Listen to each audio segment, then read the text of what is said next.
আচ্ছা, আজানটা আমরা একটু শুনি। তো যাই হোক, যে কথাই ছিলাম যে পূজা গেল কিন্তু আমি আসতে পারিনি, এটা কোনো কথা হলো ভাই? আজকে লাস্ট পূজা হিন্দুদের, দশমী ছিল। আর সবচেয়ে বড় কথা যে আমার সাথে একটা দুঃখজনক বিষয় ঘটে যায়।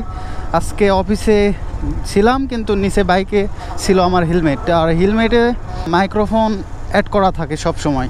হেলমেটে তো মাইক্রোফোন অ্যাড করা থাকে সব সময়, সেটা আপনারা সবাই জানেন। হেলমেটে যে উপরের দিকে যেখানে মুখ নিঃশ্বাস নেওয়া যায় সেখানে আমার হচ্ছে মাইক্রোফোনটা থাকে। আকাশ ভালো ছিল, আমি ভিতরে কাজ করতেছিলাম অফিসে, কিন্তু এত তো জোরে বৃষ্টি আসছিল ভাই, মানে আমি কল্পনাই করতে পারিনি। অলৌকিকভাবে বৃষ্টিটা চলে আসে, হেলমেটটা পুরাটাই ভিজে যায়। আর সেই ভিজা হেলমেটের ভিতরে যে কাপড়টা থাকে লেদার, চাপ দিয়েছি, পানিগুলো একটু নিচে পড়ে গেল, তারপরেও ভিজা আছে হেলমেটের মধ্যে। ধর্মীয় যে 10 দিন পূজা গেল, তার আজকে লাস্ট দিন, আর একদিনও আমি আপনাদের ভিডিও দিতে পারলাম না এই বিষয় নিয়ে এবং এই পূজা নিয়ে। তো এটা কেমন লাগে ভাই? তার জন্য আজকে ফাঁকা মাঠে ভিডিওটা করতে হচ্ছে।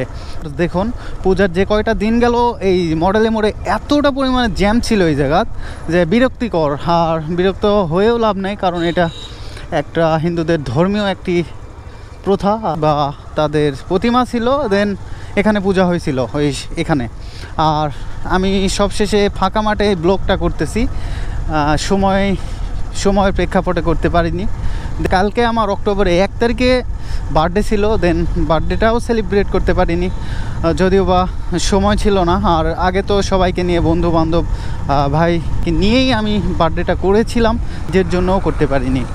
আর সবচেয়ে বড় কথা যে কালকে আমার করার কথা ছিল, এই যে যাক ভালো লাগছে, ইন্ডিকেটার দিছে। সবচেয়ে বড় কথা ছিল যে কালকে আমার বার্থডেটা হওয়ার কথা ছিল 6টার। আমার একটা ছাড় যে সময় দিতে পারেনি, ব্যস্ত ছিল, আমাকে স্যার সময় দিতে পারেনি। কালকে বিষয়টা অ্যাভয়েড করা হয়, কালকের বিষয়টা, এবং কালকের যে সেলিব্রেটটা সেটা আজকে হয় অফিসে। ওইটারও একটা ব্লগ আসতেছে, ওই ব্লগটা আপনারা দেখবেন।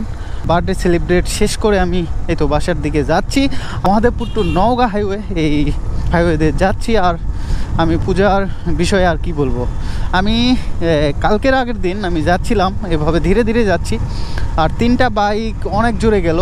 যাওয়ার পর দেখতেছি ওরা চলে গেছে, কিন্তু আমি দেখতেছি যে 2টা বাইক আর একটা বাইক হচ্ছে এই যে এরকম জঙ্গলের মধ্যে পড়ে আছে মানুষ সহ।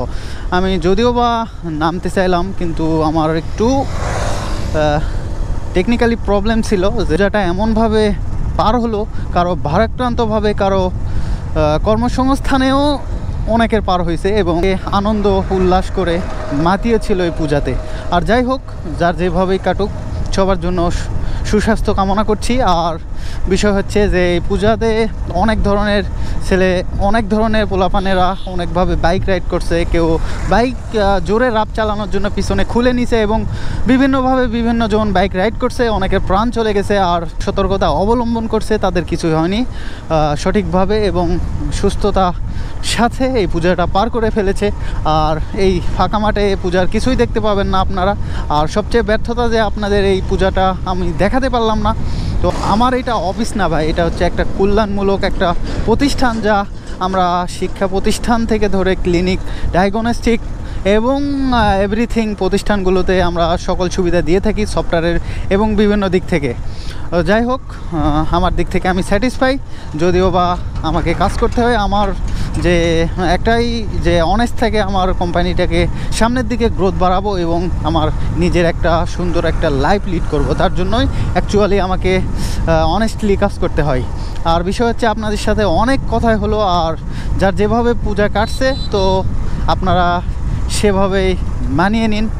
আর সবার তো একভাবে কাটে না, আর কারো দুর্ঘটনায় কাটছে, কারো ভালোভাবে, আর কারো ব্যস্ততার মাঝখানে। আর যাই হোক, যার যেভাবেই কাটুক, সবার জন্য সুস্বাস্থ্য কামনা করছি। সবাই ভালো থাকুন, সুস্থ থাকুন। আল্লাহ হাফিজ।